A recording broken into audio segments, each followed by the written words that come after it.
if a person commits suicide, this person is not entitled to receive the rituals of the Catholic Church.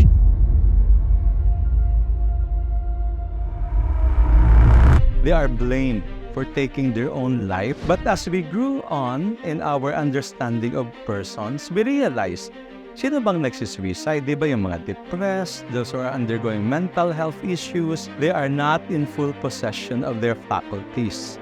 Niluwagan na ng church ang kanyang rule. No? Pwede na silang misahan. At the very end of it all, the church doesn't know what happens between the person and God in the 1 nanosecond of their life.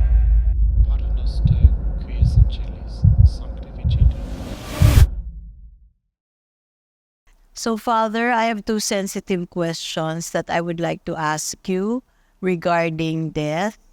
The first is about suicide, because many people come to know and understand or think that if a person commits suicide, this person is not entitled to receive the rituals of the Catholic Church, and that the soul of this person will immediately go to hell. So, Father, what is the explanation there? Okay. Sige. So, before, the understanding is, and will always be, that life comes from God. God is the author of life. So, no one has the right to deprive one another with life. It has to cease naturally. Kaya yung suicide or self-killing was abhorred.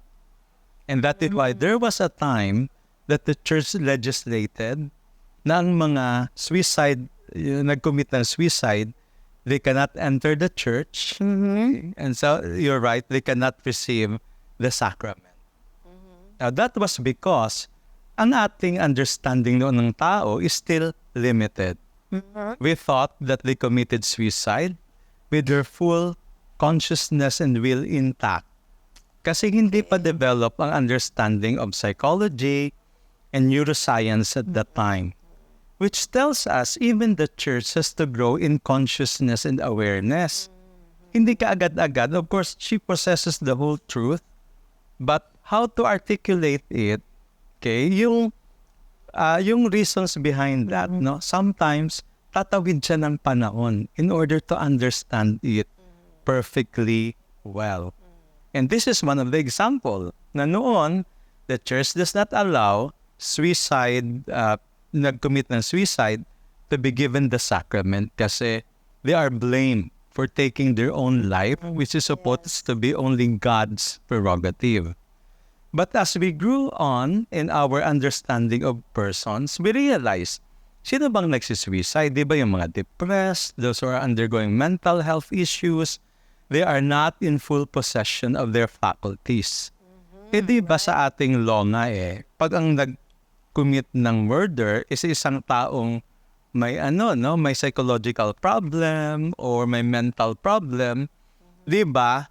Hindi sila ina-attributan ng full force of the law. They're not accountable for their... Yes, may mitigating circumstance. Yes. Kasi nga, na-understand nila that full will is needed for an act to be a responsible act. Ang mga nagsisuicide, more often, hindi naman yun sila in full capacity of themselves. It's an expression of despair because they could not think clearly on the situations that they are in. Kaya't nagpapakamatay sila. So with that new understanding, ngayon, niluwagan na ng church ang kanyang rule, no? Na pwede na silang misahan kasi at the very end of it all, the church doesn't know what happens between the person and God in the 1 nanosecond of their life. 1 nanosecond for us is too fast. But in the spiritual world, that might be very, very, long time. Iba kasi ang chronological time sa spiritual realm, sa physical realm. So, the church doesn't know that. That's why she could not judge whether this person should be punished or not. Now, that's because of her renewed understanding our new understanding of the human person. Kaya ang kanyang pastoral response became, suited to what is the new understanding now. And that makes a lot of sense, and it even sounds very compassionate. That's the main job of the church. The church should be a compassionate church. Yes.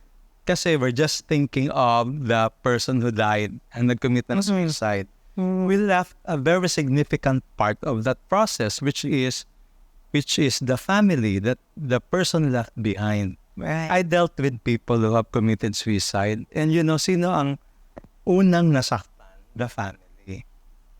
And ang worry nila is, Father, hindi ba siya makapapasok ng langit?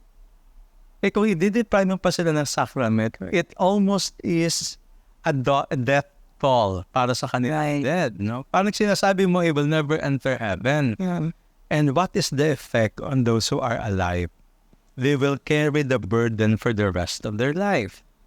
So giving them the proper care for their dead, allowing them to have that at least would ease their mind and heart. No? So ibig sabihin, hindi lang yung ating namatay na kapatid ang ating kinikilingan, even those that they have left behind.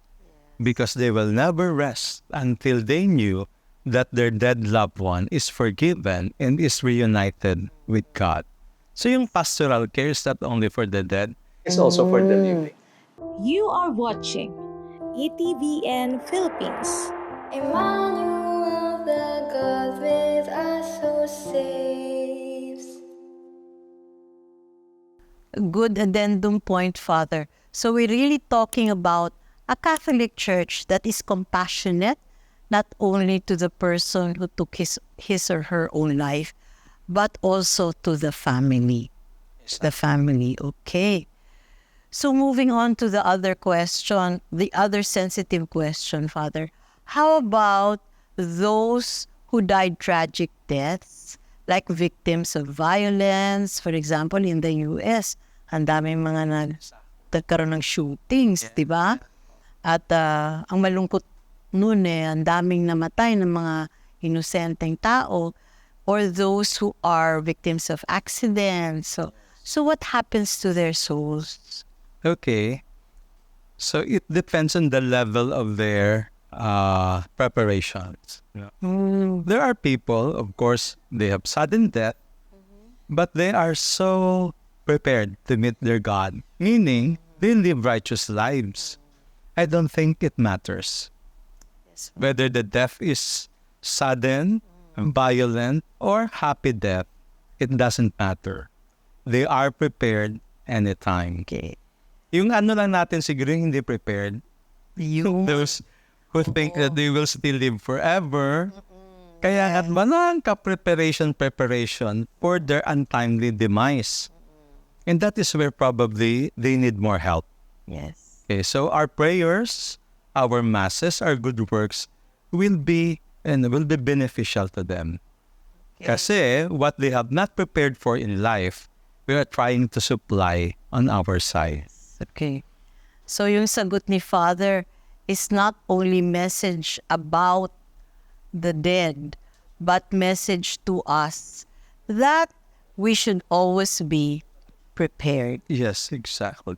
Prepared to meet our Maker, or prepared to get purified in Purgatory, which is our next topic in our next episode.